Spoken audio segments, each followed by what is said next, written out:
যারা দান করে বেশি তাদেরকে দেয় কে? দিলেই আসবে, না দিলে আসে না।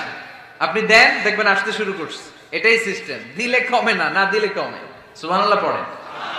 উদাহরণ হিসেবে বোঝেন, আপনার হাতে 5 কেজি ওজনের একটা জিনিস দেয়া হলো, আপনি এটারে ধরে রাখছেন। এটারে ধরে রাখলে আর কিছু নিতে পারবেন? এটারে দিয়ে দিলেই না আরেকটা ধরতে পারবেন, ঠিক কি না? 5 কেজির এটা হুজুরে দিয়ে দিলাম, এরপরে কেউ আমার 20 কেজি দিলে ওইটা ধরবো, ওইটা আবার আরেকজনকে দিব, এরপরে আরেকজন 30 কেজি দিলে ওইটারে ধরবো। কথা বলেন, কথা বলেন, কথা বলেন। এজন্য আল্লাহ বললেন ইনফিকুনা ফিস সাররাই ওয়াদ দাররা। আমার মুত্তাকি বান্দার প্রথম গুণ, তারা সুখে দুঃখে সব সময় দান করে, দানের ধারাবাহিকতা সব সময় অব্যাহত রাখে। যারা সুখে দুঃখে সচ্ছল অসচ্ছল সব অবস্থায় দান করে, তাদের নাম হলো মুত্তাকি। মুত্তাকিদের প্রথম বৈশিষ্ট্য দান করে। আপনারা দান করেন তো?